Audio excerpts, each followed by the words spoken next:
Bien, sin más preámbulo, permítame presentar en primer lugar al doctor Ignacio Rodríguez.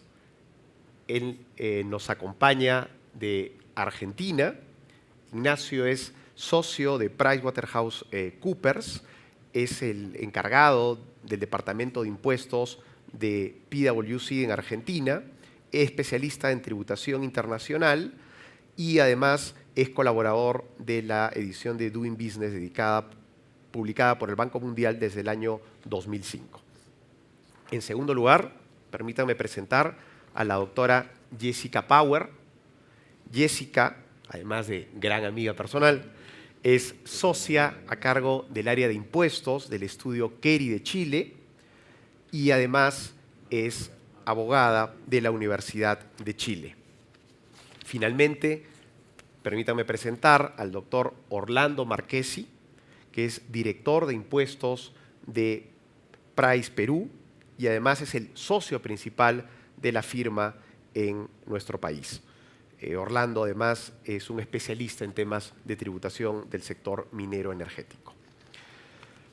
Bien, permítanme presentar rápidamente el contenido del panel. A nadie le cabe duda de la importancia de la inversión extranjera y de la competencia que existe entre los países por captar esa inversión. Múltiples son los factores que hacen atractivo a una nación para poder captar esos capitales: seguridad jurídica, entorno político, institucionalidad, etc. Pero un factor también de suma importancia es el aspecto tributario.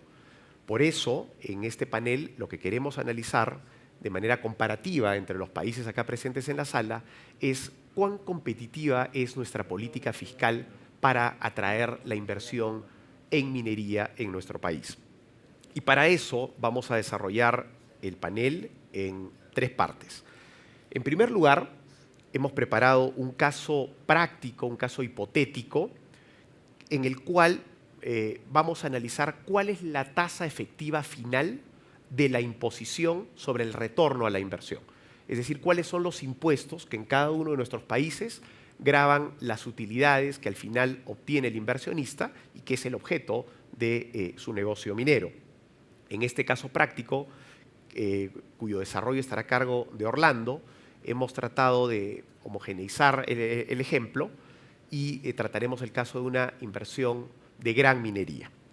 Una vez analizado este caso práctico, pasaremos a una segunda etapa del panel, que es una mesa de debate donde analizaremos las principales diferencias de nuestros tratamientos tributarios y veremos algunos aspectos conceptuales interesantes.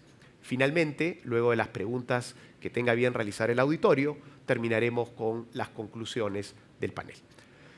Sin más preámbulo, le pido por favor a Orlando si puede desarrollar el caso práctico.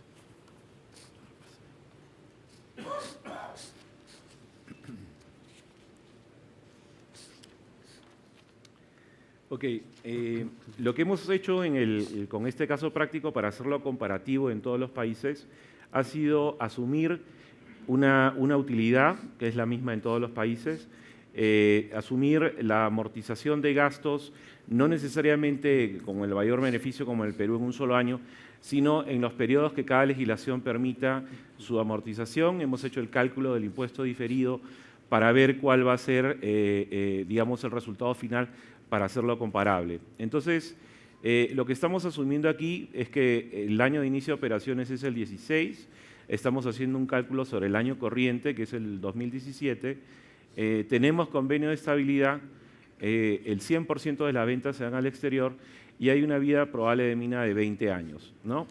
Vemos ahí para el caso de Perú las tasas aplicables, estamos asumiendo que el convenio de estabilidad tuviera el 29 el 29,5 más 2 puntos, no obstante sabemos que esta tasa de impuesto a la renta está vigente a partir de este año, pero para poderlo hacer comparable con tasas vigentes con los otros países, esa es la tasa que hemos tomado.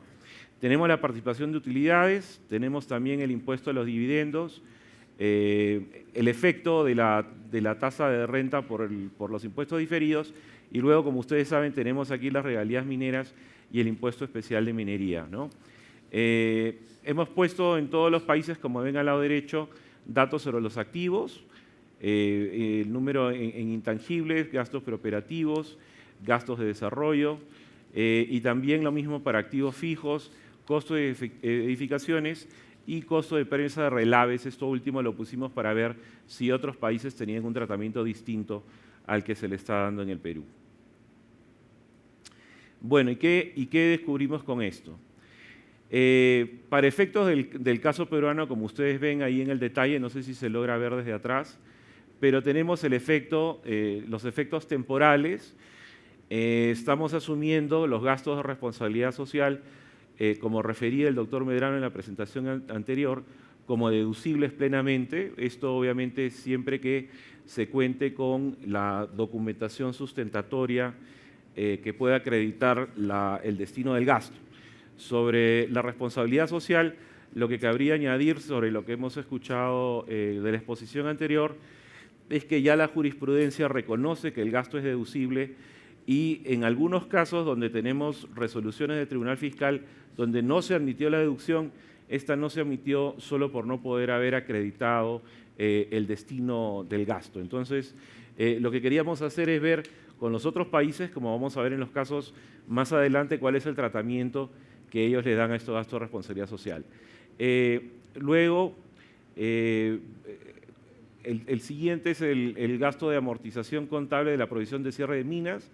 Esto tiene un tratamiento estándar con la mayoría de legislaciones, pero una diferencia interesante con Argentina, que vamos a ver más adelante, que sí permite la amortización mientras que la mina está en operación, ¿no? Como ustedes saben, aquí en el Perú eso solamente es deducible una vez que se incurre en el gasto.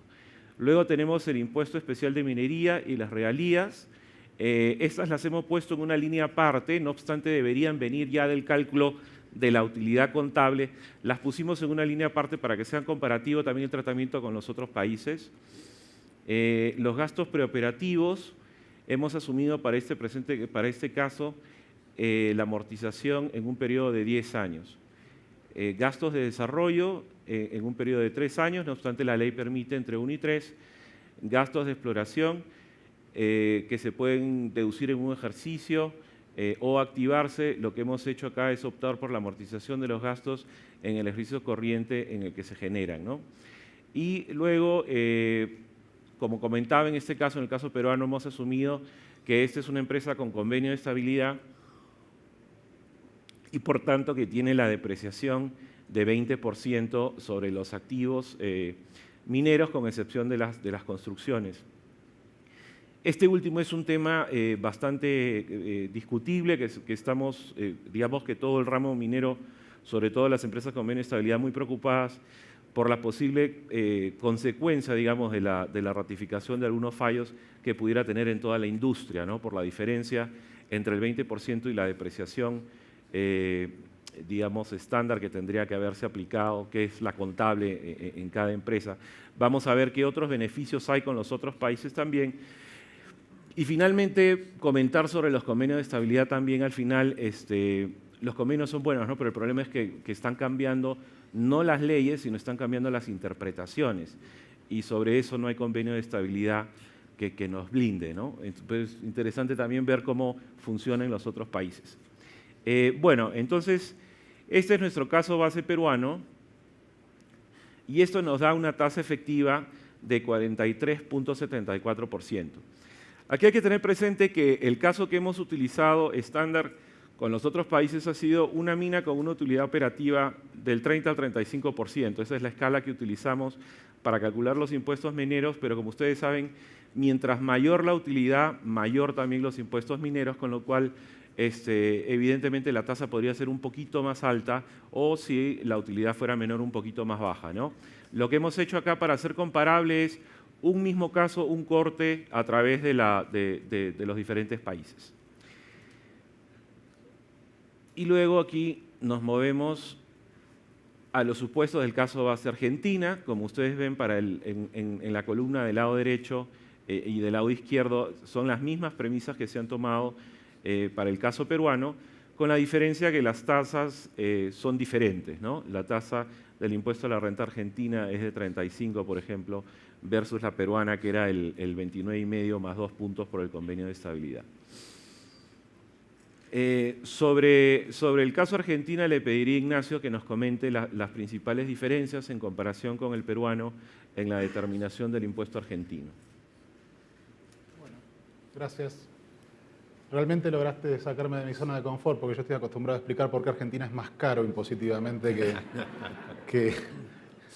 Pero bueno, también es cierto que, para no dejar flotando la sensación de que tienen un problema, es cierto que si uno quizás hiciera este sesgo en la mitad de la vida de la mina, haya algún tipo de cambio, porque creo que la diferencia más sustancial tiene que ver con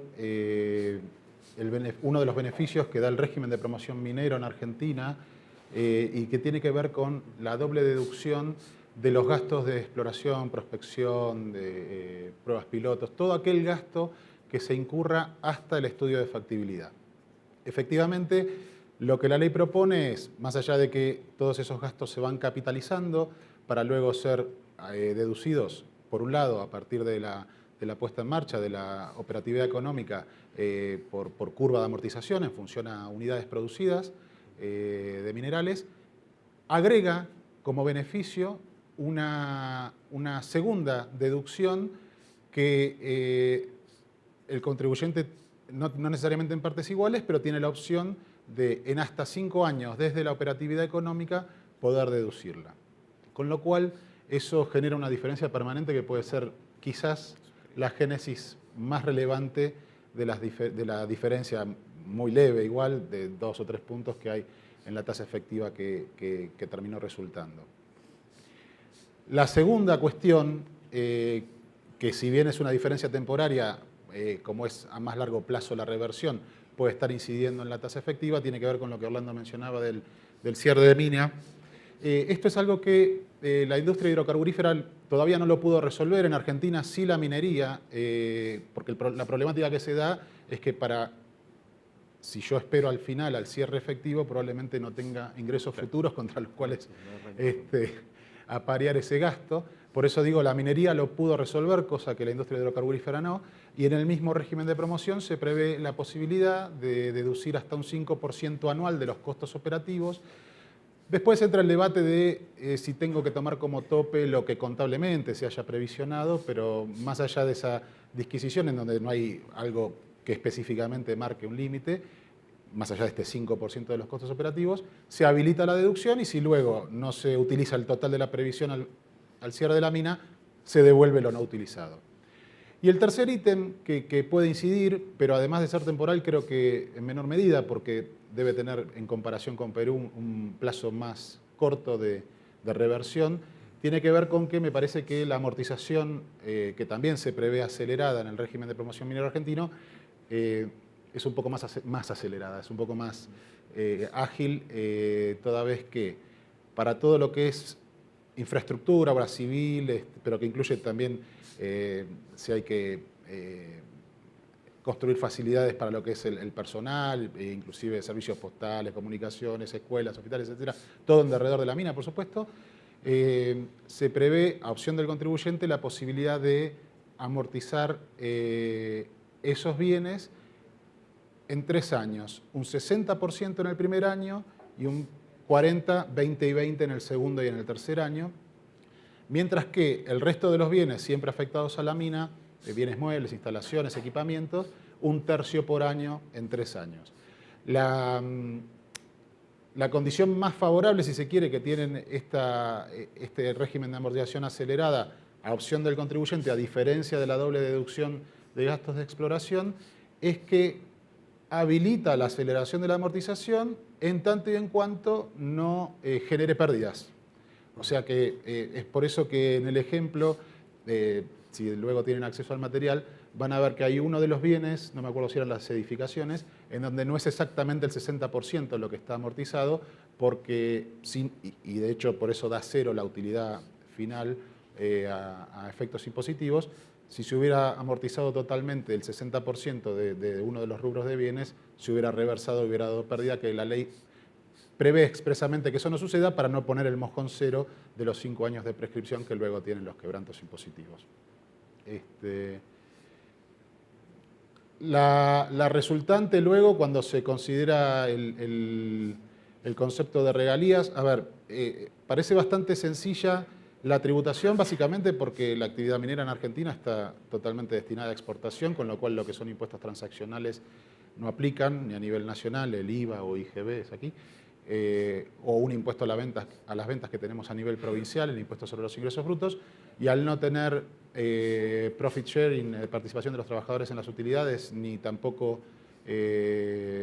retención sobre dividendos, lo que se agrega, y que aquí termina siendo el único impuesto concreto, más allá de la carga diferida, son las regalías que a partir de esta nueva administración, en donde se celebró un acuerdo federal minero, de forma tal de tratar de mitigar en buena medida la creación de pseudoimpuestos que las provincias empezaban a generar a partir de no poder incrementar el porcentaje de regalías por estabilidad fiscal, que es de 30 años según la promoción minera, el régimen de promoción minera. Bueno, con este acuerdo federal minero lo que se estableció es que la regalía pasa a ser el 3% del valor bruto del mineral, de la venta del mineral,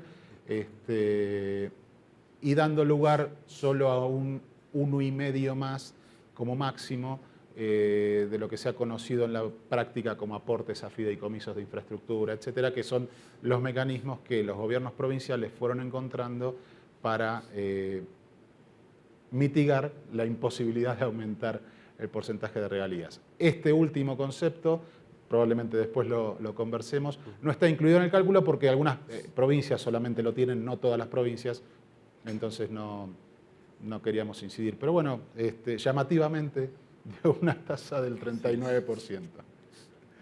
Más económica que la peruana.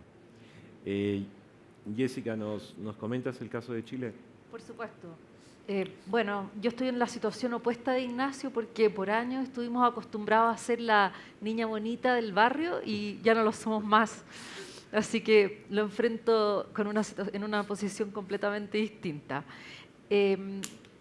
Bueno, ¿por qué hemos dejado de estar en esta situación de tanto privilegio? Chile se caracterizó por tener tasas de impuesto de primera categoría muy bajas, 10, 15, 20. Y este impuesto de primera categoría era un crédito contra el impuesto adicional a los dividendos. Por lo tanto, el impuesto aplicable a los dividendos era la carga tributaria total del inversionista extranjero, lo que lo hacía bastante atractivo como país. Como me imagino muchos de ustedes saben, producto de una reforma tributaria, esto ha cambiado significativamente porque, por un lado, las tasas de impuesto de primera categoría subieron drásticamente a 25,5% y 27%, dependiendo del régimen que elige el contribuyente, y lo más importante, solo un 65% de ese impuesto se puede acreditar contra impuestos finales. Y con eso, de la noche a la mañana, nuestra carga tributaria total para cualquier área, y no estamos hablando de la minería, que tiene además la carga del royalty, subió de 35% a 44,45%, ¿no? De un año a otro. Pasando al caso base, tiene características bastante similares a las peruanas. Tenemos gastos de organización y puesta en marcha que se pueden acreditar hasta en 6 ejercicios, lo que en realidad no tiene tanta relevancia en el caso chileno porque nosotros tenemos una norma que permite arrastrar pérdidas indefinidamente. Entonces, este encuentro entre ingresos y gastos se produce de manera relativamente sencilla. Respecto al cierre de la mina, también tenemos que este es deducible, pero al momento de incurrir efectivamente en el mismo, y no se acepta la provisión financiera para efectos tributarios. También tenemos una norma especial de depreciación acelerada, que también es uno de los elementos que nos ha llevado a dejar de ser un país atractivo, porque históricamente esta depreciación acelerada, que básicamente consiste en reducir la vida útil del bien a 1/3, era deducible tanto para efectos de impuesto corporativo, impuesto de primera categoría, como para efectos de determinar el impuesto aplicable a los dividendos que reciba el inversionista. Sin embargo, esto se modificó y esto se aplica a todo tipo de contribuyentes, pero fue un fenómeno que se dio especialmente en la minería, que por la naturaleza de sus inversiones, la depreciación acelerada generaba que los resultados fueran muy bajos o negativos en forma prácticamente permanente, sumado a otras normas especiales de financiamiento que tenemos en Chile que son bastante ventajosas. Se determinó que esta depreciación no es deducible para efecto de determinar el impuesto a los accionistas. Entonces, si en una empresa que es intensa en el reparto de dividendos, que distribuye todas sus utilidades, la verdad es que esto no representa ninguna ventaja, como vamos a ver en el ejemplo. Pasamos a la siguiente lámina. Bueno, tenemos un impuesto específico a la actividad minera que se introdujo hace bastantes años ya y que desde luego para este sector ha implicado un aumento en la carga tributaria. Es un impuesto progresivo que pretende gravar a las empresas mineras dependiendo de su margen operacional, ¿ya? Este impuesto es deducible en la determinación del impuesto corporativo. Y la siguiente, por favor. Bueno, y acá podemos observar el fenómeno que les estaba comentando, en el sentido de que hoy día, salvo que se trate de un inversionista que reside en un país en que haya un tratado para evitar la doble tributación, el impuesto de primera categoría solo en un 65% es acreditable contra el impuesto a la renta del inversionista. Entonces hay un cálculo que demuestra en el fondo la gran diferencia que se produce respecto de aquellos inversionistas que residen en un país con el cual existe un convenio para evitar la doble tributación y con el que no. Bueno, y acá lo que tratamos de mostrar es este efecto de la depreciación acelerada que a veces parece como bastante atractiva, como en el caso que se distribuyan todas las utilidades que se generan, en el fondo la depreciación acelerada lo que genera es un impuesto por pagar, porque hay una porción de la renta que no queda gravada con impuesto de primera categoría, no obstante, sí queda gravada con el impuesto a los dividendos, sin crédito, por lo tanto tienes que pagarle igualmente en ese ejercicio y te has quedado con un posible impuesto por pagar cuando la situación de la depreciación acelerada se reversa y hay una mayor renta líquida imponible. Y en ese caso muchas veces en los modelos financieros se ve que no existe caja para distribuir esa utilidad que sí pagó impuesto de primera categoría. Entonces se queda la empresa con un crédito que no puede usar. Entonces ese es un punto interesante a analizar en que muchas veces no es atractivo utilizar la depreciación acelerada. Gracias, Jessica. Para el caso de México, como comentaba Alex, no ha podido venir el expositor, pero similar a los casos anteriores, vemos que la única diferencia es la de tasas y de regalías mineras, porque las premisas han sido las mismas, ¿no? ¿Qué diferencias vemos aquí? Plazos de amortización, por ejemplo, que son de 5 años. Con respecto a los gastos de responsabilidad, es similar al tratamiento que tenemos aquí en el Perú, que la documentación, digamos que hay que acreditar el destino y la necesidad. La provisión por cierre de minas tiene el mismo tratamiento, o sea, va a ser deducible al final. El gasto por concepto de regalías, igual que en los otros casos, lo estamos poniendo como una deducción, pero como saben, ya les decía, debería venir de la línea arriba de la utilidad financiera. Los preoperativos tienen en México un tratamiento similar al peruano, es decir, que hay un plazo máximo de 10 años para recuperarlos. Y los de desarrollo son deducibles dependiendo del tipo del destino que se les dé según la legislación mexicana, ¿no? Se debe identificar si estos corresponden a activos o si son gastos para el tratamiento que se les dé, ¿no? Para este caso hemos tomado una amortización de 5 años. Gastos de exploración se deducen en 10 años y para el cálculo se ha hecho el cálculo como la deducción en 1 año.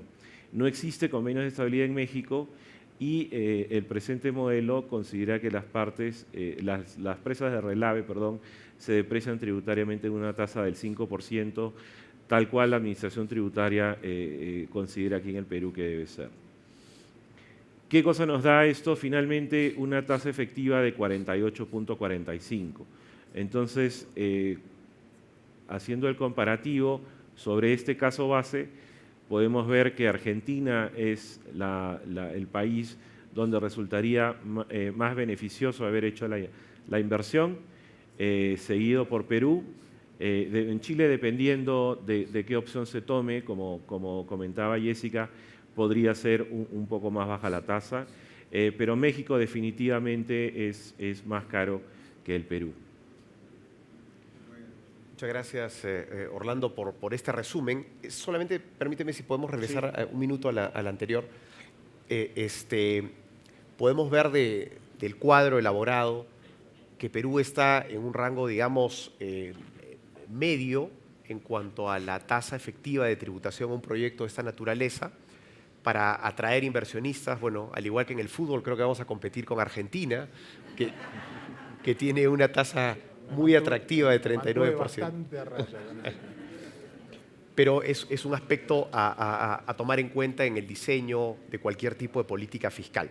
Lo que sí es importante destacar quizás son las principales diferencias que se han podido observar en las deducciones, sobre todo las deducciones iniciales. Claramente lo que podemos ver, corrígeme por favor Ignacio, es que Argentina está apostando por convertirse en un país muy atractivo para captar inversión extranjera en minería. Y eso lo prueban dos aspectos fundamentales. Lo primero, este beneficio de la doble deducción de los gastos incurridos en exploración minera, que claramente lo que buscan es fomentar este tipo de inversiones. Y, en segundo lugar, la posibilidad de deducir en un plazo de 6 años los gastos, 5, perdóname, ¿no? 60, 40, 20, 20. No, 3. En 3. 60, 20, 20. 60, 20, 20, perdóname.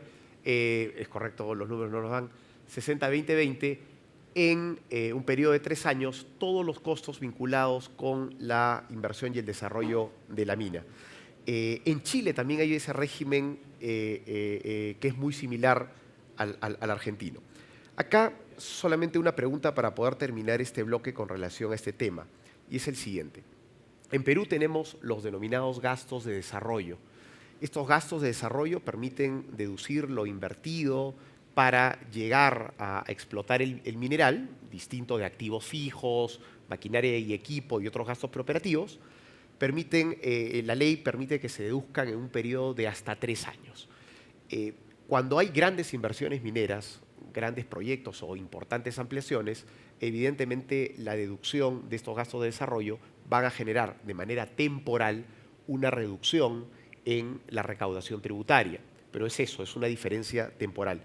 Sin embargo, hay el inconveniente de que en Perú las pérdidas no se pueden arrastrar de manera ilimitada solamente por 4 años, salvo que uno opte por un segundo mecanismo de solamente utilizar el 50% de las pérdidas.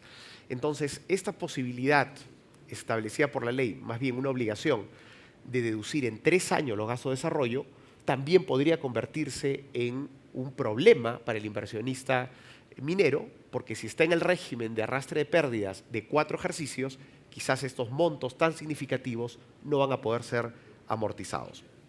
Pero lo que quería pedirles a ustedes es comentar y enfatizar sobre el régimen de deducción de estos gastos de construcción de la mina y cómo funciona con relación a las pérdidas, porque además entendemos, comprende no solamente lo invertido en el desarrollo de la mina, sino todos los gastos de infraestructura de construcción del proyecto minero. Ignacio, por favor. No hay una definición. ¿Se escucha? No hay una definición específica de un tratamiento puntual para gastos de desarrollo. Allí quizás haya que discernir respecto a lo que es estrictamente infraestructura, obra y vinculado con la construcción de la mina en sí, que ya tiene su beneficio probablemente de amortización acelerada, mientras que todos los otros gastos que denominas de desarrollo, probablemente la problemática sea similar a la peruana, con 2 posibles alicientes, que es que la opción es hasta en 5 años y las pérdidas se pueden trasladar 5 años también. Pero no hay un tratamiento específico que pueda decirte mucho más beneficioso que lo que comentas para Perú. Correcto. ¿Y Jessica, en Chile? Bueno, en el caso chileno, los gastos de desarrollo se vinculan más bien con lo que es infraestructura, por lo tanto van al activo fijo y reciben la depreciación que corresponda. También existen un tratamiento especial para los gastos de reconocimiento que les llamamos, que se relacionan con toda la etapa de exploración y que tienen el tratamiento de gasto de organización y puesta en marcha. Y por último, también tenemos los gastos que se vinculan íntimamente con la extracción del mineral y esos son parte del costo de venta del mineral.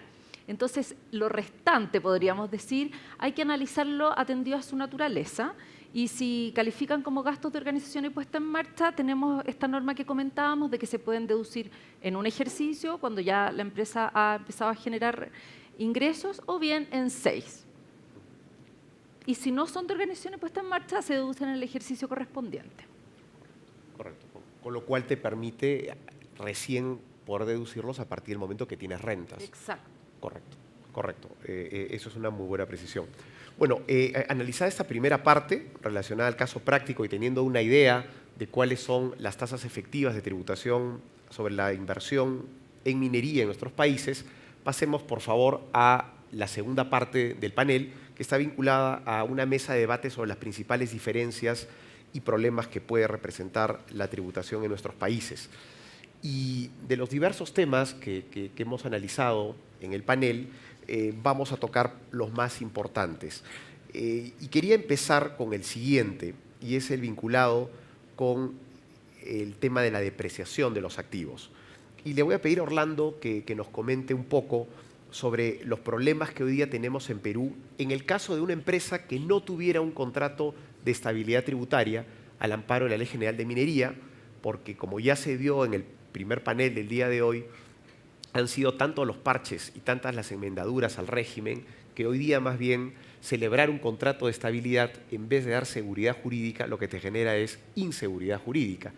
Y por eso vamos a dejar de lado por un minuto a los convenios y vamos a preguntarle a Orlando cuáles son estos problemas que podría tener una empresa minera, sobre todo por la existencia de esta norma reglamentaria que mencionaste, que obliga a llevar de la mano la depreciación tributaria con la que debería estar contabilizada y que en los hechos, y más aún con IFRS, pueden ser totalmente diferentes. Y el tema específico de la depreciación de los inmuebles, que igualmente están restringidos por ley a un máximo de 5%, para luego conversar estos mismos temas desde la perspectiva de Argentina y de Chile. Orlando, por favor. Bueno, vamos a verlo. Los problemas más grandes son de las empresas con convenio de estabilidad, ¿no? Me pregunto si eso es porque son también las más grandes, porque por supuesto es más fácil la recaudación mientras que el contribuyente es más grande. Entonces, bueno, dejando de lado los convenios de estabilidad, creo que un problema interesante que se está discutiendo hoy es el tratamiento de los reasentamientos, Alex. Entonces, los reasentamientos, si nos ponemos a pensar que un gasto de desarrollo conceptualmente es aquel en que incurro para poder acceder al mineral, si yo tengo que remover a la comunidad lo que va a ser el Open Pit, debería ser un gasto de desarrollo conceptualmente. Eso tiene también otra forma de verlo. Algunos otros tributaristas consideran que no es desarrollo, que debería ser un gasto preoperativo normal. Al margen de la posición que uno tome, también es interesante ver en qué momento de la maduración de la mina está uno. Porque si, claro, removiste a la comunidad 6 años antes de empezar la operación, ya te venció el gasto, ¿no? Porque te agarra, lo mandas al gasto en el año, en 3 años, pero el plazo de la pérdida empieza a correr. Mientras que tomar la posición que sea gasto preoperativo te permite una amortización a partir del año en que tengas renta. Ahora, créanme, la administración tributaria tiene las dos posiciones porque yo he podido sustentar una, afortunadamente, y también la otra. Por eso digo que es un tema discutible actualmente y creo que al final, cuando el Tribunal Fiscal tome alguna posición o eventualmente la Corte Suprema, ¿no? Porque todo está yendo ahora, se está judicializando, podremos tener algo más de certeza sobre ese tratamiento.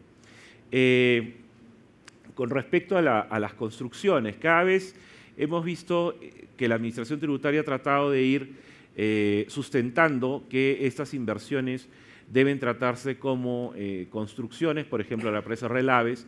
¿Por qué? Porque evidentemente tiene un plazo de depreciación mucho mayor, lo cual quiere decir que va a precipitar un impuesto a la renta mayor en los primeros años. Es un tema que aún se está discutiendo. Yo creo que la mayoría del sector considera que no, que debería amortizarse en un plazo más corto en función al uso, porque no va a durar 20 años, pero eso todavía está en discusión con la Administración Tributaria. Otra cosa que podremos ver, por ejemplo, la gran ventaja que tiene el tener el convenio es la tasa de depreciación del 20%, que luego vamos a conversar los inconvenientes que hay con eso. Pero hay que tener presente también que la legislación general tributaria en el Perú permite la opción de comprar o adquirir activos en leasing.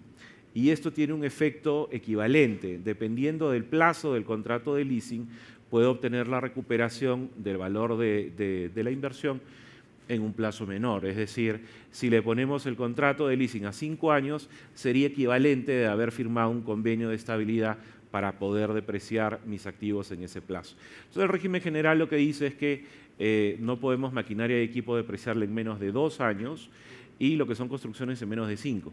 Entonces, el régimen general tiene evidentemente también una ventaja. Por supuesto, hay el costo financiero del leasing, pero es un instrumento importante, digamos, para tratar de conseguir este beneficio, y eso sí es muy claro en la ley. No tiene discusión, no hay que si la inversión se refería solamente a esta parte o no.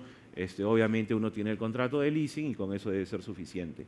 Creo que esos son los puntos más importantes, Alex. Gracias, Orlando. Sí. Y veamos qué pasa en Argentina y Chile. Esta vez voy a empezar con Jessica sobre el tema de la depreciación. En el caso de los inmuebles, la cancha de Relaves, la parte de obras civiles que puede tener una mina, ¿tiene una tasa más baja o puede deducirse con la tasa contable en función a la vida probable del yacimiento? Bueno, es bastante parejo, todo es la misma tasa. En materia de depreciación existe la depreciación normal, en el fondo en función de una vida útil que determina la autoridad tributaria. Tenemos la depreciación acelerada, que ya la comentamos, que permite reducir a 1/3 esa vida útil. Tienen que ser bienes adquiridos nuevos o importados, tiene requisito. Con la reforma tributaria se introdujo una depreciación inmediata, en el fondo, que se lleva a gasto en un ejercicio, pero no se aplica a la gran minería, es para contribuyentes pequeños. Y por lo tanto, y es bastante sencillo, en el fondo, no hay muchas distinciones que hacer al respecto. ¿Y Ignacio, en Argentina? Bueno, para aquellos que registran como inversores mineros y se ven beneficiados con el régimen de promoción, creo que ya lo hemos mencionado, todo lo que es obra civil va a gozar de este beneficio de amortización acelerada, en tanto no se generen pérdidas, con lo cual no se generaría esa cuestión atada a la vida de los quebrantos de 5 años. De no contar con el convenio de estabilidad o con esta registración como inversor minero y aplicando para el régimen de promoción, lo que tenés es una vida... A ver, no hay una vida útil definida porque, en definitiva, todo lo que rodea a la mina termina deduciéndose por método de unidades producidas. Básicamente, sobre la base de informe de reservas, bueno, tentativamente anuales, pero con suerte bienales, digamos,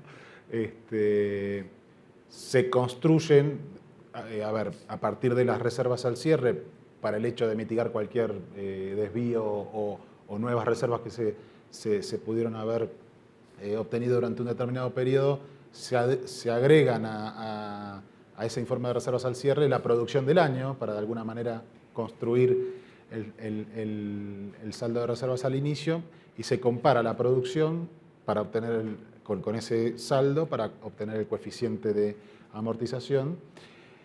La verdad que no.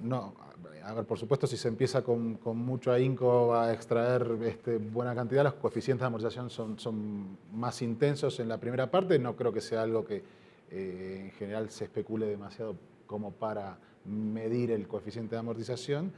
A veces eso me quedé pensando con tu comentario de que Argentina ahora, el régimen de promoción minera en Argentina existe desde el 94. Lo que falló en Argentina fue la institucionalidad, digamos, que es otro tema. Pero la promoción minera existe ya desde hace años.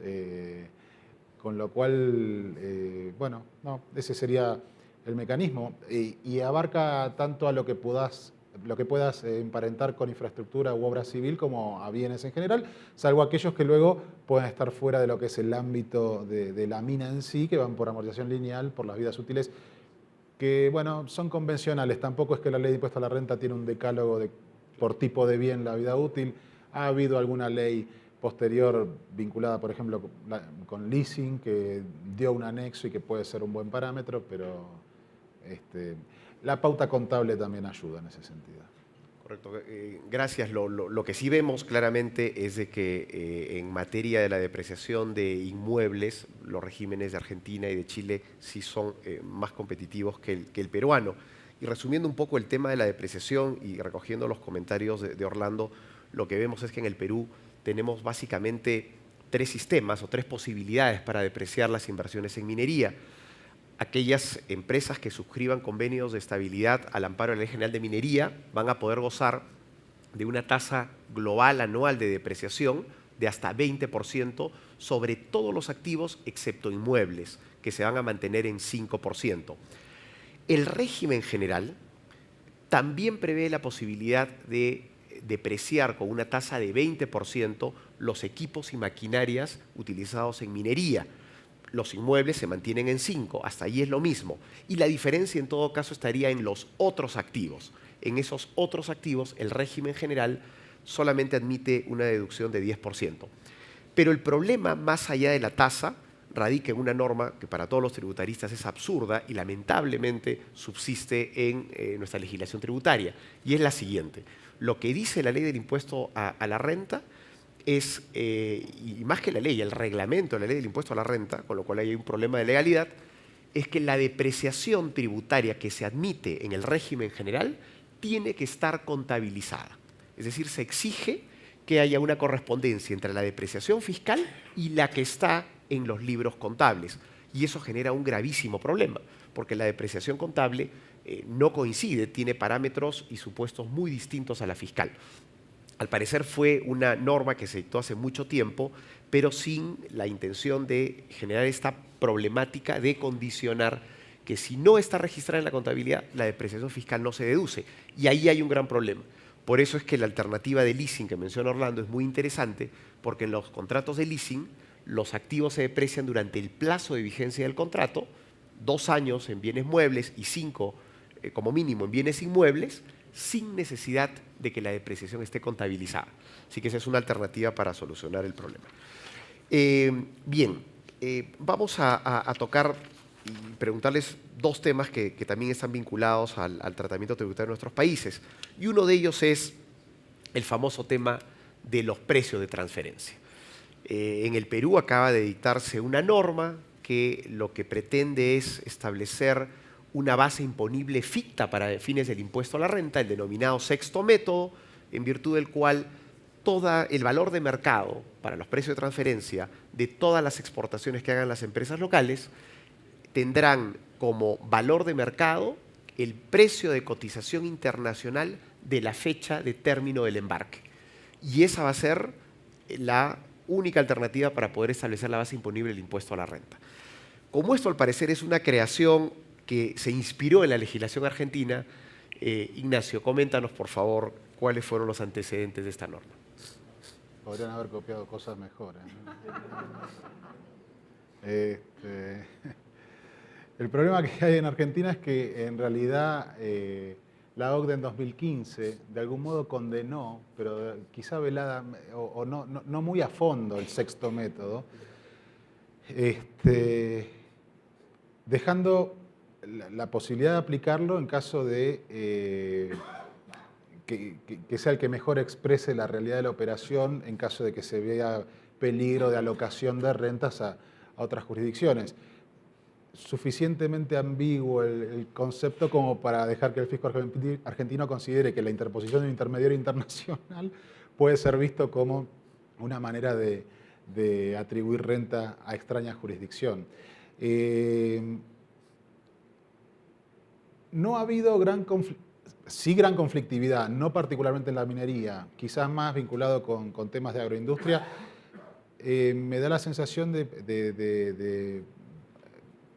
por cómo son las operaciones o quiénes operan concretamente en ambos universos, en donde posiblemente al tratarse la minería de grupos más consolidados internacionalmente tengan una forma de resolver esta cuestión del sexto método que concretamente no es ajeno a ninguno de nosotros, que está bastante reñido con la operatividad concreta de productos minerales o de agroindustria, etcétera, que suelen manejarse con mercados a futuro, con precios futuros, y claramente desconocen lo acordado entre las partes, haciendo prevalecer, ayer discutíamos con Alex, no como método residual, sino como método primero por sobre la comparación con precios no controlados, la fecha en el valor en mercados transparentes a la fecha de embarque. Lo cual, al desconocer completamente lo que se pactaron entre las partes, siempre y cuando lo pactado entre las partes sea menor. Si lo pactado entre las partes termina siendo mayor, no tan rápido, digamos. Con lo cual, parece desconocer en buena medida cómo se opera en este tipo de actividades, y eso ha traído buen nivel de conflictividad. Cuando hablaba de que quizás en la industria minera esa conflictividad no afloró tan marcadamente, puede tener que ver con que este sexto método, por definición legal, aplica en tanto se trate de ventas de bienes con cotización en mercados transparentes, en los que intervenga un intermediario internacional. Pero uno puede quedar excluido de ese método si el intermediario internacional en cuestión cumple conjuntamente tres requisitos que tienen que ver con una debida sustancia y volumen de activos razonables para las operaciones que realiza en su jurisdicción, que su actividad principal no derive de rentas comúnmente denominadas pasivas o de la intermediación internacional en compra-venta de bienes desde o hacia Argentina. Y el tercer requisito es que ese intermediario internacional no opere con compañías del mismo conjunto económico del exportador argentino, obteniendo ingresos que superen más de un 30% de los ingresos propios. Entonces, vuelvo un paso más atrás y empieza a entenderse un poco por qué decía que quizás los grupos multinacionales eso pueden administrarlo de algún modo, porque en general se pueden utilizar traders que no solo operen con Argentina, sino con varias jurisdicciones y en caso de poder lograr cumplir con estos ratios, el de sustancia quizás un poco más subjetivo, pero cumplible definitivamente, y en los otros dos casos con alguna actividad que haga que su actividad principal no derive de estas que se observan para no aplicar el régimen, salen automáticamente del sexto método y pasan a un CAP, digamos, con lo cual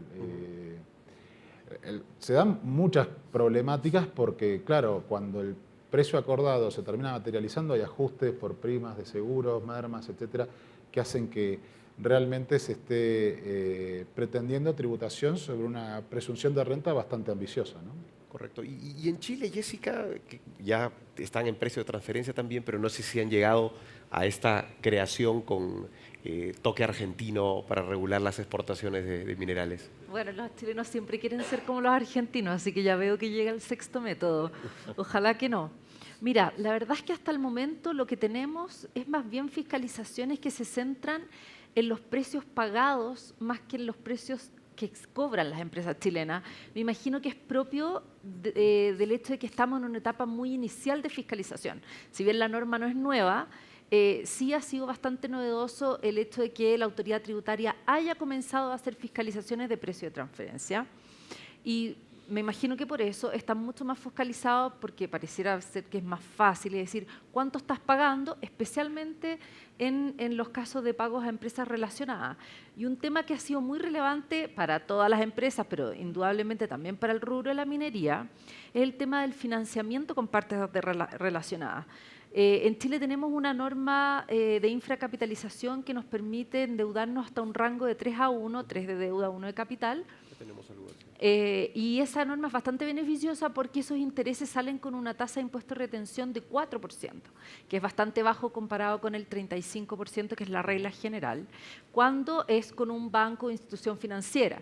Pero normalmente se usa una institución financiera del mismo grupo o bien un banco que actúa a través de un back-to-back. Por lo tanto, es una forma de sacar utilidades a esta tasa muy baja. Entonces, lo que ha hecho la autoridad tributaria es fiscalizar las tasas de interés de esos créditos. Eso ha sido muy intenso y ha sido bastante agresiva la autoridad y eso ha implicado pagos, porque en Chile este diferencial tributa con un impuesto multa, ¿ya? Entonces ha sido bastante gravoso y ha afectado bastante a la industria. Casos en que se haya fiscalizado el precio cobrado, hay un caso, podríamos decir, emblemático, en que una empresa minera vendió cobre a futuro, más bien como una forma de financiarse, más que una venta propiamente tal. Se trataba de un caso en que los límites de endeudamiento estaban copados, entonces se recurrió a esta venta como una forma de financiamiento de producción futura. Y la autoridad tributaria tasó el valor, usando normas de precio de transferencia, el valor de venta, pero sobre la base del valor spot del cobre. Entonces, fue como bastante alarmante en el mercado porque no es un comparable adecuado, desde luego. Afortunadamente ese caso no llegó a litigios, al igual como comentaban acá, en Chile también todo está terminando en litigio, lamentablemente, pero este no fue el caso. Y esa es la experiencia que estamos teniendo en este momento en Chile. Orlando, ¿qué esperar en el tema de precio de transferencia? Tenemos la norma dictada, tiene que ser reglamentada, pero hemos visto toda la serie de problemas que genera, no sigue los lineamientos de la OCDE, no tendría esta posibilidad de salir de la norma que sí tiene Argentina cuando se cumplen los requisitos mencionados. ¿Cómo ves tú el futuro de los precios de transferencia en la industria minera? Bueno, lo veo un poco incierto, puede ir para cualquiera de los dos lados, Alex. ¿A qué me refiero? Nosotros tenemos normas que falta reglamentar y en la práctica nunca se aplican. No sé, en los planes de la Administración Tributaria, ¿cuándo es que están previendo ellos sacar la normativa que se requiere para implementar esto? Pero yo creo que también depende un poco de la política fiscal del gobierno y qué es lo que esté pensando con respecto a fomentar las inversiones mineras, porque claramente la Administración Tributaria está ajustando mucho. El principal problema que hay es del reparo a la depreciación, digamos, de las inversiones adicionales que se hicieron con los convenios, a la inversión comprometida con los convenios de estabilidad, que de por sí es ya un problema muy grande para la industria. Por otro lado, tienes otros problemas no tributarios que son grandes. El problema de la conflictualidad social, tienes, digamos, otras impuestos encubiertos, digamos, porque estas contribuciones, ahora estos organismos están en función de las ventas, que es un incentivo perverso, sobre todo en una industria que vende commodities. Cuando los precios suban, les vas a pagar un montón de plata y para no ser un impuesto van a tener que contratar una planilla muy grande para justificar el funcionamiento. Entonces hay varias cosas complicadas que vienen con la industria ahora y habría que ver realmente qué es lo que el gobierno quiere hacer con esto, porque es un problema ahora más grande, digamos, que si sale esta legislación. Tengamos en cuenta que en los últimos años, los últimos 10 años, lo que discutía la Administración Tributaria era las deducciones a los precios, ¿no? La Administración decía, ok, mira, el precio del LLM es tal, entonces ¿tú por qué estás vendiendo a menos? Bueno, porque tengo costos de refinación o fletes que tiene que incurrir el comprador y por tanto... Entonces, por mucho tiempo se discutió, hasta que finalmente se ganó en el Tribunal Fiscal. El Tribunal Fiscal lo que dijo finalmente es, oye, SUNAT, el precio entre dos partes es el que vale, salvo que tú puedas decir cuál era el precio, porque lo único que decía SUNAT es, no acepto las deducciones al precio, pero no ponía soluciones, ¿no? Entonces, digamos, ya cuando se ha visto la Administración Tributaria con este tema y esta jurisprudencia reiterada, es que sale con la idea de nuestros amigos argentinos para ver cómo sigue, digamos, ajustando a los mineros, ¿no? Pero no sé, Alex, yo tengo fe, Digamos, el gobierno está muy preocupado en conseguir nuevas inversiones. De hecho, conversamos con algunos clientes y los acercamientos que están teniendo con autoridades, pero obviamente las inversiones tienen que tener, por otro lado, el gobierno tiene que hacer su parte, ¿no? Por un lado te da una concesión para operar, entonces tiene que defender la concesión. No es simplemente que aquí está y tú te las arreglas con la población, ¿no? Por otro lado son los trámites a nivel ministerial, que son muy largos, y eso tenemos que corregirlo rápidamente, porque conversaba ayer con uno de mis clientes y me decía, tengo ahorita tantos millones para meter, pero según lo que hemos calculado no podríamos empezar a construir hasta dentro de 2 años, ¿no? Entonces, claro, el funcionario de gobierno puede verlo, oye, yo quiero ver esa mina construida antes de terminar mi gobierno. Si lo quieres ver, entonces cambia la reglamentación y con gusto lo hacemos, porque los recursos están, ¿no? Entonces, no sé, habría que ver. Si realmente entra la norma esta nueva de precio de transferencia, va a ser un dolor de cabeza más a los que la industria ya está bastante acostumbrada con la SUNAT, ¿no? Porque, como comentaba al principio, este tema de los convenios de estabilidad, si bien en el papel suenan muy bien, y de hecho, fuera del sector minero, sino el régimen general de convenios de estabilidad, nos ha ayudado a captar inversión en un momento donde el Perú no tenía ninguna credibilidad, evidentemente, ¿no? Pero, como mencionaba, una norma del año 92, que la SUNAT y los privados asumieron que, ¿no?, una misma interpretación hasta el año 2007, luego la cambian y a pesar del convenio ahora te cuesta una millonada de plata. Entonces eso yo creo que debe haber un esfuerzo de parte de la administración o política fiscal del MEF para realmente pensar muy bien antes de cambiar los criterios, porque un inversionista mete un montón de plata en su modelo financiero, corre cuáles son las premisas, pero lamentablemente puede ser que después por una interpretación de la administración te la cambiaron completamente, ¿no? Efectivamente, al final uno de los últimos temas que vamos a abordar es el tema de la conflictividad en materia fiscal en nuestros países y tocaremos ese punto. El tema en precio de transferencia, sin embargo, parece muy relevante por todas las explicaciones técnicas que se han dado en el panel de la mañana y lo que venimos conversando ahora, en el sentido de que estamos hablando de establecer una renta ficta, la metodología se aleja de los lineamientos de la OCDE y de otro lado es un ajuste que tal y como está redactada la norma en el Perú solamente permitiría efectuar el ajuste y tomar el valor de cotización internacional cuando el resultado es a favor del fisco. Pero si el precio internacional fuera inferior al valor comercial pactado, en ese caso no hay ajuste de precio de transferencia y se toma el valor real. Por lo tanto... Lo copiaron bien. Sí, lo copiaron muy bien y efectivamente eso genera un grave problema. Quizás la vía de una acción de amparo o una revisión de constitucionalidad podría ser el camino.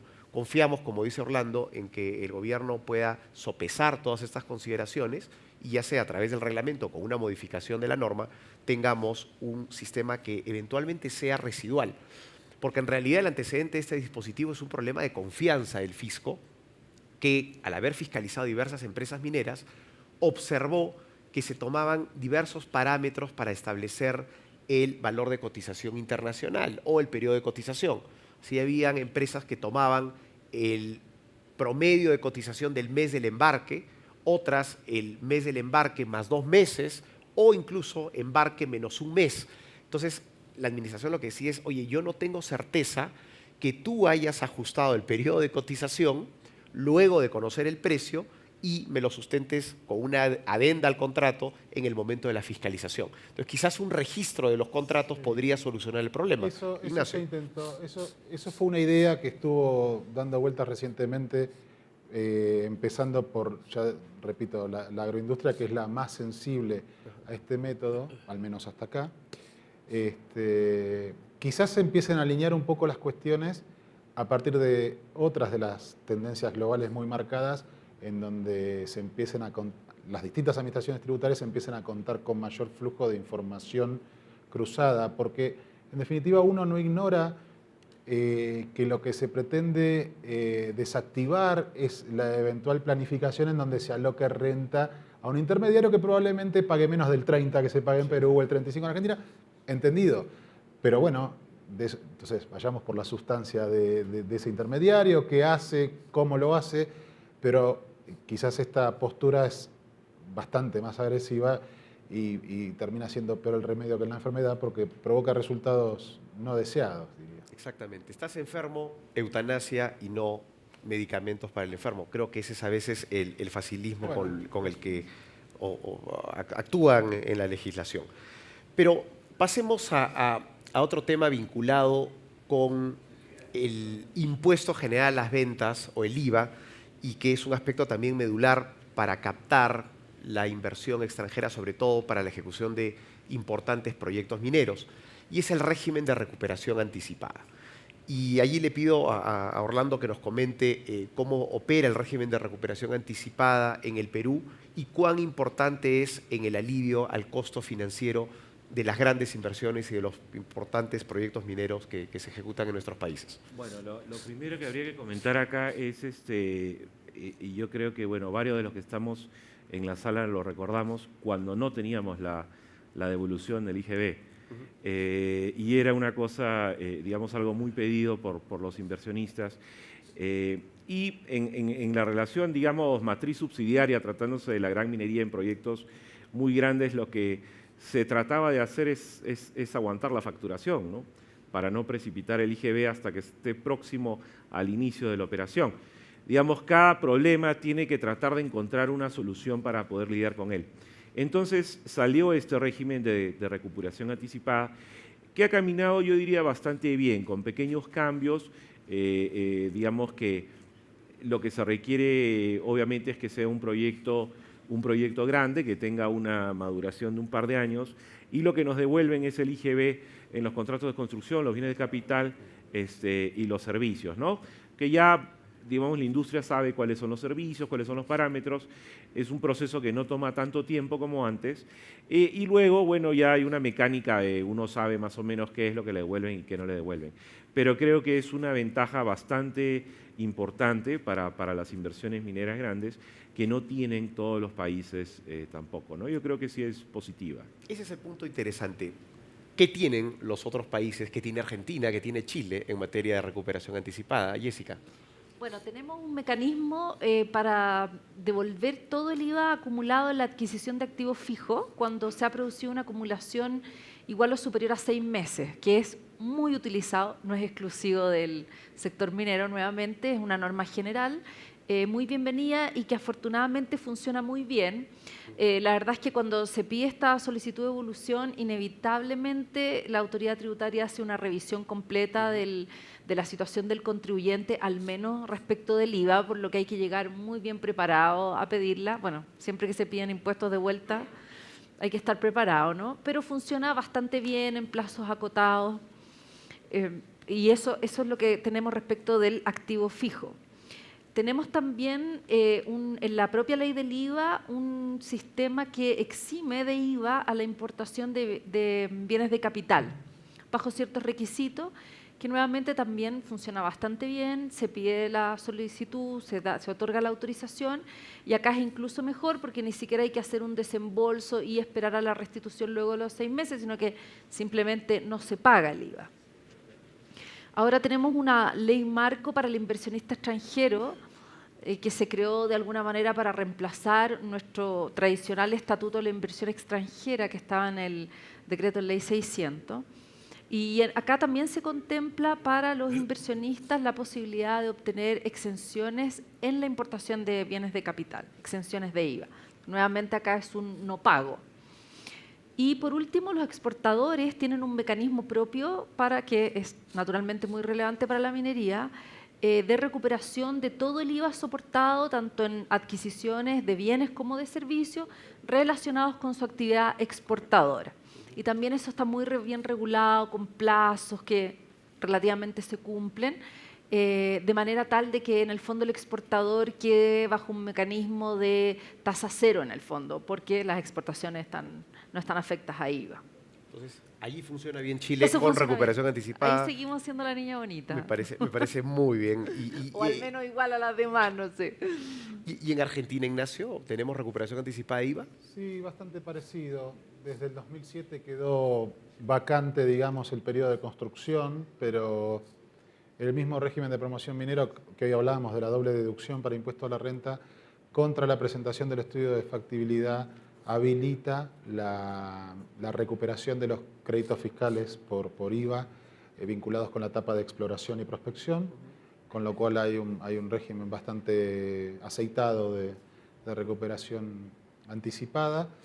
En lo que hace a construcción, hasta el 2007 eso estuvo operativo, pero el decreto que se venía extendiendo con plazo limitado no se extendió más, y con lo cual la construcción hoy, podría tener un método alternativo porque podría entrar dentro del paraguas de lo que es el régimen de promoción a las obras de infraestructura en general, que habilita pasados 12 meses el recupero anticipado de crédito, pero eso está más vinculado con la validación por parte de la autoridad de aplicación de que es una obra de infraestructura, que beneficia, y el tema minero, por más que puede involucrar aspectos de infraestructura, no necesariamente es tan sencillo que califique como tal, y hay costos teóricos que entran dentro del presupuesto anual. Entonces, en la vida real lo que uno ve es que la construcción pasa también ya a engrosar los créditos fiscales que, operativa la mina, se empiezan a recuperar contra la exportación.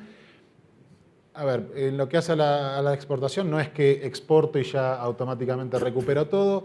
Sí, lo que es vinculado con construcción queda claro, pero tengo un límite que es el 21% del valor FOB de lo que exporté. El 21% es la tasa general del IVA en Argentina. Las exportaciones, por supuesto, están grabadas a tasa cero, pero tienen ese límite como máximo para recuperar. Y de alguna manera lo que dejando de lado la parte de construcción, que son todos los bienes de capital involucrados en la mina, en lo que hace a los costos propios de producción, que son eminentemente servicios, lo que se trata o lo que busca el fisco es generar alguna dosis de trazabilidad en donde a veces tiene sus facilidades y a veces sus complicaciones, porque claramente es un monoproducto, pero a la vez hay que establecer cierto ciclo de costo. O sea, esto que estoy exportando hoy, ¿cuál es mi ciclo? ¿Con qué se vincula? Con los servicios prestados 3, 4, 5 meses atrás, y tratar de encontrar alguna razonabilidad, porque uno siempre pone el ejemplo en el sentido de, bueno, como esto es un único producto y se exporta todo, yo 5 meses para atrás recupero todo.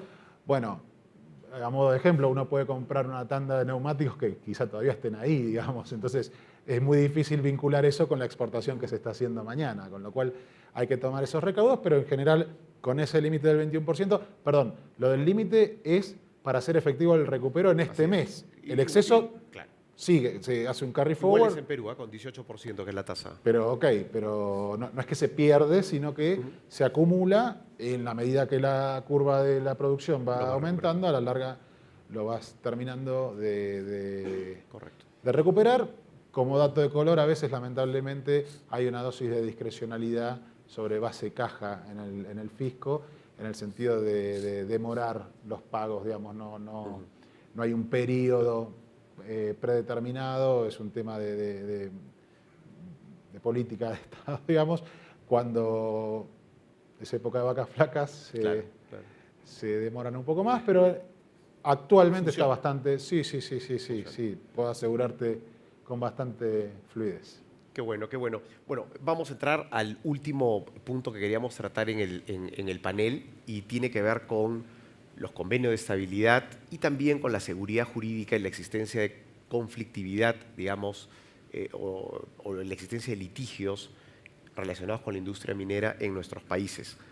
Un país podría tener una tasa de impuesto a la renta de 10% o de 5%, pero si al final se le cuestionan las deducciones, se le cuestionan los gastos y se termina tributando sobre base ficta o con desconocimiento de su realidad económica, cualquier tasa baja al final termina convirtiéndose en una tasa altísima, y eso resta competitividad a nuestros países. Y muchas de esas razones se originan en fallos o en interpretaciones equivocadas. Entonces, en el corto tiempo que nos queda, Orlando ya felizmente adelantó algo del tema de los convenios, pero les pido un comentario muy breve a los tres sobre su visión vinculada con convenios de estabilidad y conflictos en la industria minera. Orlando, por favor. Sí, a ver, mi reflexión aquí sería que las inversiones requieren estabilidad, al margen que tengan un convenio escrito o no. Tiene que tener predictibilidad, ¿no? Específicamente en el sector minero tenemos como país muchas ventajas que lamentablemente en los últimos años se están convirtiendo, digamos, otras desventajas están restándonos competitividad. Como hemos visto en el caso, la tasa sobre la tributación minera en el Perú está bastante buena, competitiva con respecto a otros países. Donde creo que estamos muy mal es en seguridad jurídica, a pesar que tenemos los convenios. Ahí nos está llevando la ventaja Chile largamente. Argentina la está contrarrestando por tener una tasa más baja. Y bueno, y ahora se están haciendo las cosas de otra forma. Sí, sí, por supuesto. Entonces, hablando en general de los convenios de estabilidad, como les decía, sin los de minería, contando solamente los que se han firmado para fomentar las inversiones extranjeras, eran mucho más sencillos y la interpretación no había dudas. Con respecto a ellos no se ha generado mayor controversia. Donde se ha generado controversia es en el sector de minería, porque si uno ve en el de hidrocarburos, que también tiene convenios de estabilidad, no hay tampoco grandes diferencias, Alex. Entonces lo que nos hace pensar por qué es que hay tanta controversia sobre la interpretación en el sector minero, y claro, uno podría pensar porque es el que más contribuye en la recaudación. Entonces es fácil, sí, claro, poder, digamos, apretar un poquito para obtener recaudación ahí. Y yo creo que eso lo tenemos que cambiar, esa política, ¿no? Más allá de interpretaciones jurídicas, yo creo que tenemos que ponernos de acuerdo como país en hacer que el sector pueda serle mucho más fácil la inversión. Hoy es muy complicado, mucho trámite, mucho problema social. Y bueno, y el problema tributario ni decirlo, todos somos tributaristas aquí, ¿no? Es verdad, eso es cierto. Creo que una visión a largo plazo sería fundamental en estas cosas. Jessica, Chile, ¿qué tenemos? Ha habido muchos conflictos, litigios. Ayuda mucho la institucionalidad que tiene Chile en estas cosas, pero coméntanos tu perspectiva, por favor. Sí, mira, lamentablemente en Chile se ha producido un cambio, no solo, como comentaban ustedes, respecto de cuáles son los impuestos aplicables, sino que se ha producido una suerte de inseguridad también en términos de interpretación de las normas. Y no puedo estar más de acuerdo en que eso es lo que genera incertidumbre y desconfianza respecto de los inversionistas. Recuerdo que cuando nos tocaba explicar este aumento tan grande de la carga tributaria que les comentaba al inicio de esta conversación, no veíamos desconfianza en los inversionistas por dicho aumento. Están de alguna manera preparados para entender que un país puede y es soberano para elevar la carga tributaria. Lo que definitivamente los aleja de nuestro país es este cambio tan importante en las reglas del juego. Y en ese sentido yo creo que nosotros hemos tenido bastantes inconvenientes. Como les comentaba, esta norma de infracapitalización que de alguna manera nos debía dar mucha seguridad en cuanto hasta qué punto podemos utilizar el endeudamiento con partes relacionadas para disminuir nuestra carga tributaria, ha sido cuestionada por la tasa de interés, incluso con argumentos como ¿por qué financió su inversión con deuda si tenía capital? Entonces, ese tipo de cuestionamientos generan mucha desconfianza. También hemos tenido mucho cuestionamiento respecto de la amortización de goodwill, que es importantísimo para inversiones de alto monto, en que se cuestiona su deducibilidad o se dice, demuéstreme por qué esto es un gasto necesario para producir la renta, cuando el goodwill es por definición un mayor valor pagado que es deducible. Digamos, de eso se trata la norma expresa que existe al respecto. Entonces, todo esto ha generado incertidumbre y también nosotros estamos en una situación, como comentábamos, de que muchos más casos terminan en tribunales de lo que ocurría en el pasado. Y a veces uno escucha respuestas como, bueno, pero ¿por qué se preocupa tanto si usted tiene un tribunal tributario y aduanero que puede resolver el tema?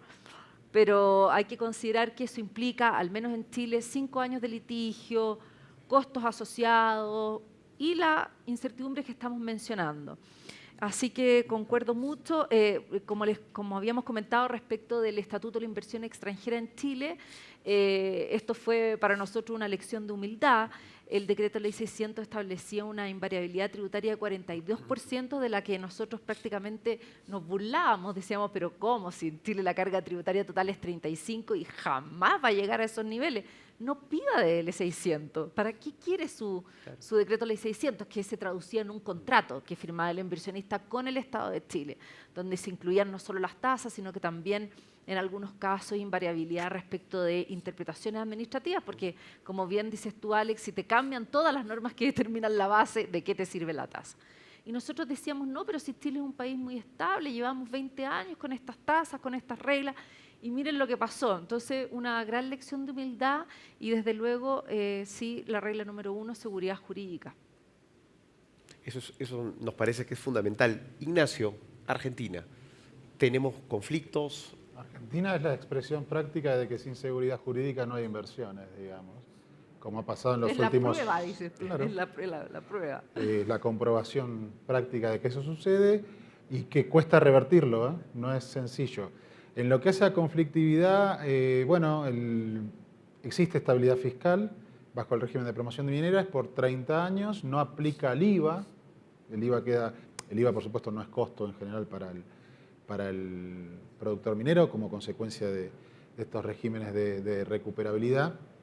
A ver, se me ocurre mencionarte dos jurisprudencias que me vienen a la mente vinculadas con que la estabilidad fiscal, por supuesto que no hace foco en una tasa, en la remoción de una deducción, de una exención o de un beneficio también, pero hace referencia a la carga tributaria en su conjunto. Nosotros tenemos tres estadios, federal, provincial y a nivel local de tributación.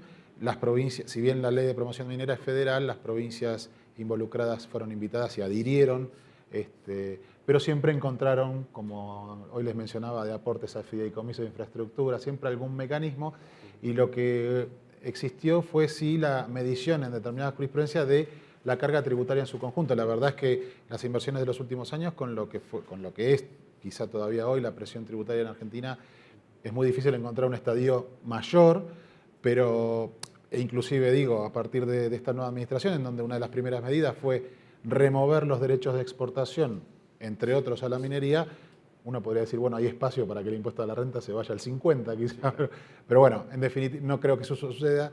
En definitiva, por un lado, es el concepto de carga tributaria global, y por otro lado, la concepción de no la carga tributaria en el productor minero, sino para el inversor en lo que hace a su retorno, porque de hecho, bueno, hoy en el ejemplo veíamos que en Argentina no existe la retención sobre distribuciones de dividendos.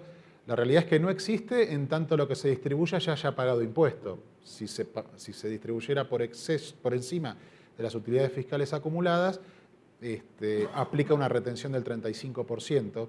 Y en un caso puntual en donde esta retención se estableció a partir del año 98 de un productor minero que ya tenía su convenio de estabilidad previo a esa incorporación, a esa modificación legal, se sostuvo que a pesar de que eso se ingresa vía retención con carácter de pago único y definitivo y está pacíficamente aceptado, que es un impuesto del inversor extranjero, en definitiva afectaba la carga tributaria en conjunto del proyecto minero, y entonces se extendió esa estabilidad fiscal, concluyendo en la no aplicabilidad de esa retención para ese proyecto concreto. Así que... Muchas gracias, Ignacio. Bueno, hemos llegado a la parte ya final del panel. Lo que queríamos era saber si hay alguna pregunta en la sala. No, hay una pregunta, ¿cómo la hacemos? ¿Por papel? ¿A viva voz? No. Sí. Si es la única, de repente la hacemos a viva voz, por favor.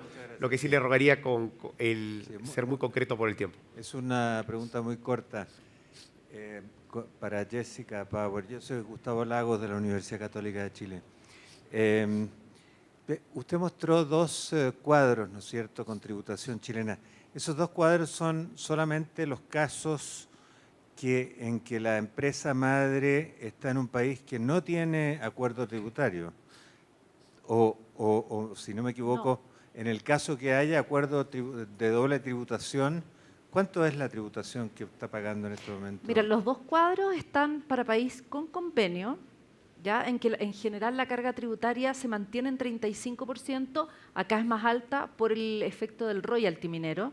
Y además, como explicaba, estos casos están suponiendo, están rectificando ciertas distorsiones. Por ejemplo, los gastos de organización y puesta en marcha, que se tomaron en el ejemplo como amortizados en 6 ejercicios, se corrige esa distorsión porque en el fondo genera un impuesto por recuperarse. En el fondo se, de alguna manera, adelantó el impuesto.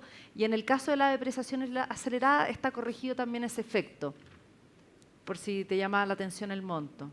Sí, me llama la atención. Sí. Y eso es eso que se supone que entiendo algo de impuestos, ¿no? Muchas gracias. Sí, por no, la... no está estándar porque para efectos de poder hacer la comparación con los otros países tomamos esos supuestos. Muchas gracias por la pregunta. Bueno, pasaré, perdón, acá tenemos, por favor. La pregunta es, en cuanto a la recuperación anticipada del IGB, ¿cuánto debería demorar el contrato a suscribir con el Estado? Porque yo conozco casos que han pasado más de 2 y 3 años, o sea, que no dan los contratos, y sobre todo los 2 últimos años de Humala, inclusive este gobierno se ha demorado más de 1 año.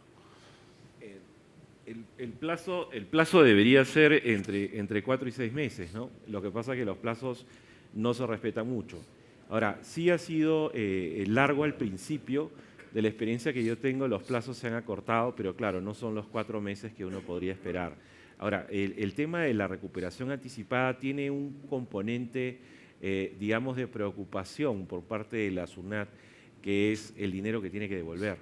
Entonces, y no sé si será, digamos, se influye o no en el plazo que se toman, pero, por ejemplo, podemos ver la controversia que hubo el año pasado hacia el último trimestre. Sí. El gobierno ajustó el gasto porque temía un déficit fiscal muy grande.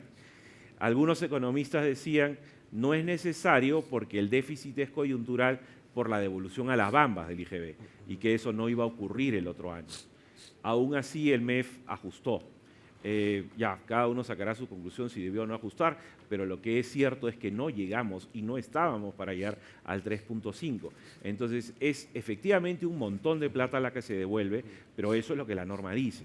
Entonces, lo que habría que ver es con respecto a las siguientes devoluciones, si el Estado tiene la caja, porque de nada te sirve que en 4 meses te saquen el convenio y que luego se demoren 1 año para devolvértelo, ¿no? Yo recuerdo que en el principio del régimen, con uno de los clientes, había que llamar a la SUNAT, o la SUNAT llamaba para preguntar cuánto iban a pedir y en cuánto tiempo, para ellos poder hacer su presupuesto. Claramente la coyuntura y por la magnitud de la inversión de las bambas ha sido muchísimo más de lo que esperaron, creo, ¿no? Pero esperemos, una de las promesas electorales de este gobierno ha sido simplificar los trámites. Tenemos ahora nuevos ministros, nuevos funcionarios. Esperemos que puedan simplificarlos no solo en la parte regulatoria minera, sino también en la recuperación anticipada, que es sumamente importante, ¿no? Gracias, Orlando. Bueno, pasaremos rápidamente a mencionar las principales conclusiones que hemos adoptado en este panel. La primera es que la tasa efectiva de la imposición sobre la inversión minera en el Perú se encuentra en un rango medio en Latinoamérica. Vemos que Argentina tiene un régimen más competitivo que el peruano, como se ha expuesto el día de hoy, y que vamos más o menos a la par con Chile, que en cierta forma es nuestro principal competidor en la atracción de inversión extranjera en minería. México claramente tiene el sistema más oneroso. Vemos también que la estructura de los impuestos que gravan el retorno a la inversión es muy similar en los 4 países que hemos analizado el día de hoy. Básicamente tenemos una imposición a la renta en 2 niveles, a nivel corporativo y a los dividendos que se distribuyen a los accionistas, y la existencia en todos los países de regalías mineras o impuestos específicos a la actividad minera que más o menos están en un rango similar, excepto México, que sí tiene una tasa más alta. Notamos también que solo México y Perú tienen la obligación de pago de la participación de las utilidades a favor de los trabajadores, que en esencia es un impuesto a la renta adicional, porque se grava las utilidades del negocio, solo que están destinadas a los trabajadores, y el exceso, que se ha dado en muchos casos en la industria minera, a los gobiernos locales. Tenemos claramente problemas que solucionar en Perú sobre la depreciación de los activos, y esto especialmente en el caso de los inmuebles, problemas que no se verifican en Chile y en Argentina como se vio el día de hoy. Tenemos igualmente que regular quizás de mejor manera lo que se entiende por gastos de desarrollo a fin de posibilitar la adecuada amortización o deducción de estos egresos. En materia de precio de transferencia sí tenemos un problema serio en el Perú, ya que se nos está o se pretende establecer un régimen de tributación ficta que claramente es inconstitucional por lo que se ha visto. Problema que no lo tienen en Chile y que en Argentina, si bien existe y fue la madre del cordero, a diferencia del caso peruano, sí tiene la posibilidad de evitarlo si se cumplen los requisitos mencionados por Ignacio. Argentina y Chile tienen recuperación anticipada de IVA y esto claramente es un mecanismo que fomenta y facilita la inversión. El Perú lo tiene y ha venido funcionando relativamente bien, al inicio mejor, ahora con estos problemas de dilación en las devoluciones efectivas, pero es un régimen que debe mantenerse en el Perú como un mecanismo fundamental para poder fomentar la inversión minera. Los convenios de estabilidad tributaria son necesarios en nuestros países y las modificaciones que vienen sufriendo nuestros estados así lo demuestran. Hay que ser muy claros y enfáticos en señalar que los convenios de estabilidad no son beneficios tributarios, simple y llanamente son reglas que lo que hacen es establecer un régimen de invariabilidad del marco legal en el cual un inversionista confió y decidió tomar una alternativa de inversión. Es por eso que la inversión minera, con independencia de las tasas impositivas que pudiera tener, requiere de institucionalidad y seguridad jurídica. En resumen, lo que podemos decir en este panel es que para fomentar la inversión minera en nuestros países necesitamos un sistema tributario razonable, simple, que otorgue predictibilidad y, sobre todo, seguridad jurídica. Dicho esto, solamente me queda agradecer en primer lugar a todos ustedes por su paciencia y su asistencia a este panel, agradecer infinitamente a nuestros conferencistas, Orlando, Ignacio, Jessica y a Miguel, que también ha trabajado en la preparación de este panel. Muchísimas gracias a todos los organizadores, a Julia por haber confiado en nosotros la organización de este seminario, a Perumín, y a título personal les agradezco infinitamente a los organizadores por haberme permitido una vez más estar aquí en mi tierra, en mi querida Arequipa. Muchas gracias.